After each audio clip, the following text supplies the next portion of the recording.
Hello friends, welcome back. In this video, we are going to study union concept in C programming.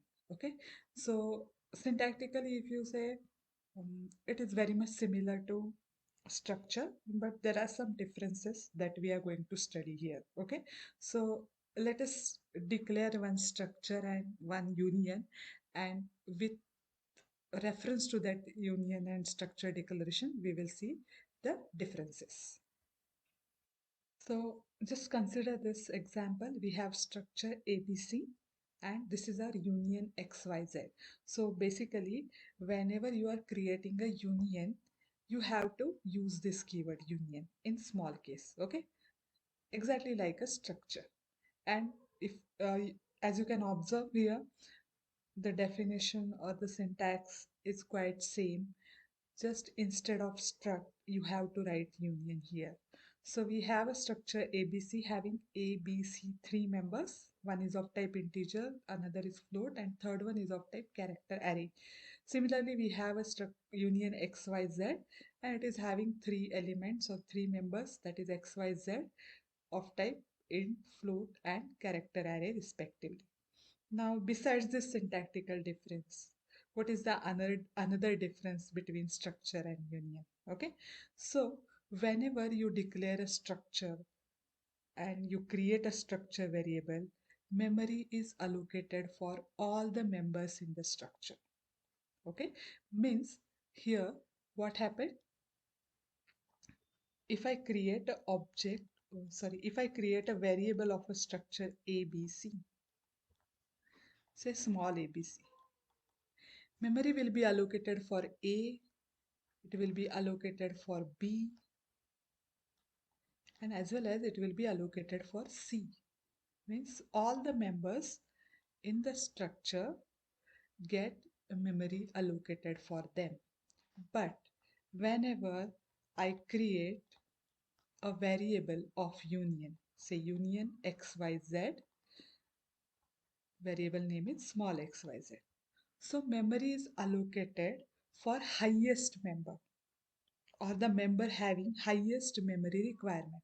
So here, which member needs highest memory?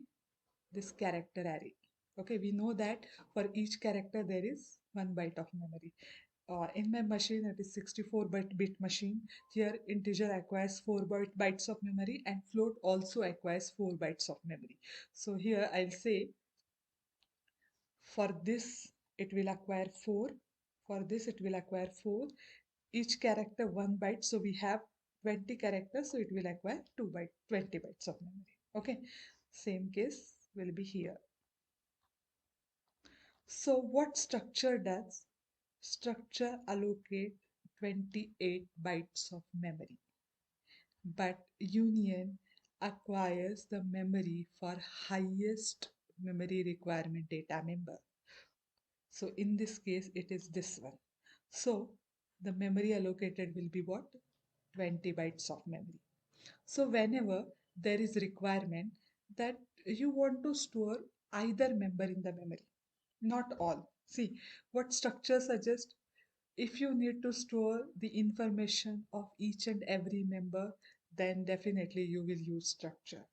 But if you have some optional fields or optional members in your data type, in that case you can create a union and you can specify that optional member inside this union. So memory will be allocated for the member having highest memory requirement. And this single memory, let me draw it here, only 20 bytes of memory will be allocated. This is as per my machine.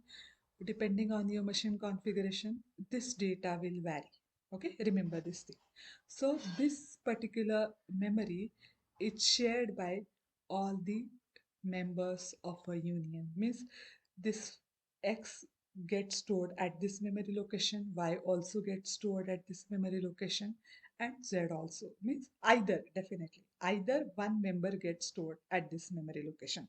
So that is the basic differences between union and structure. First of all, here memory get allocated for each and every member, Here memory is allocated for the member having highest memory requirement.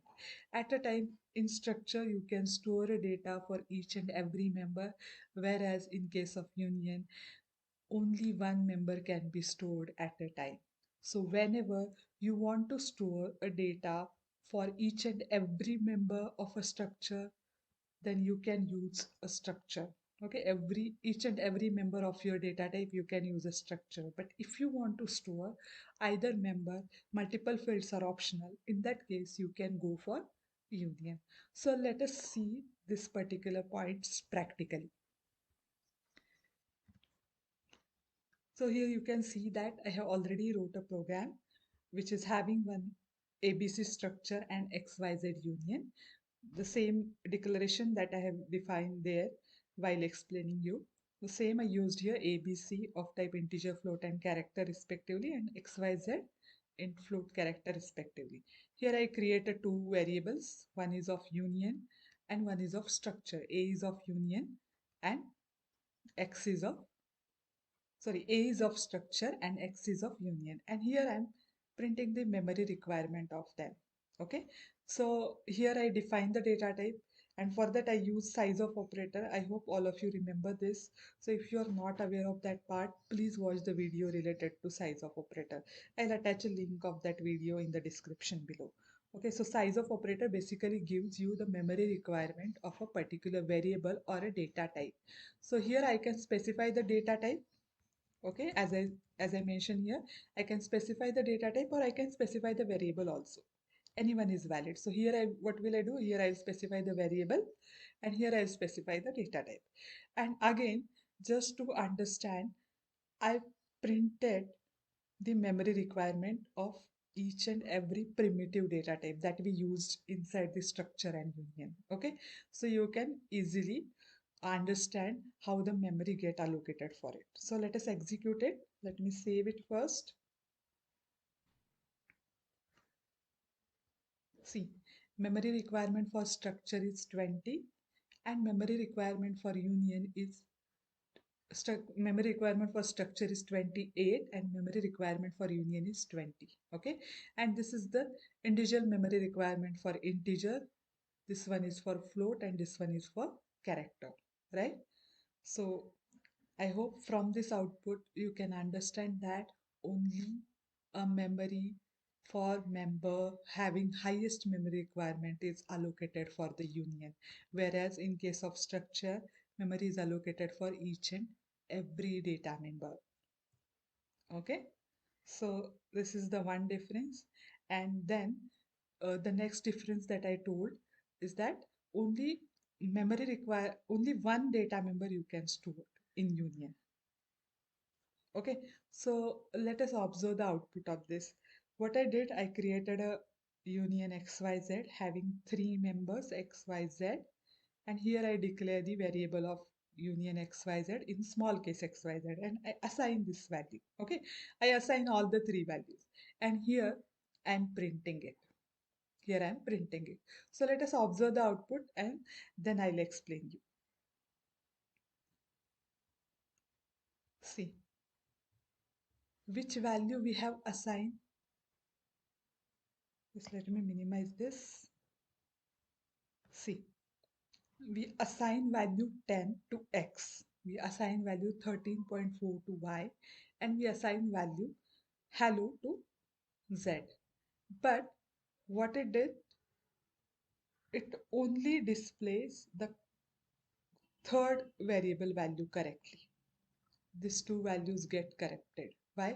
As I told you, only one data get accommodated and the last value that I assign is of value z. So only that value get assigned and this data get corrupted. So that's why we are getting this wrong output. So you can play with this, you can alter the sequence and you can check the value. Okay, so I hope you understand the difference between union and structure. In the next video, we are going to see one example related to union. Thank you for watching.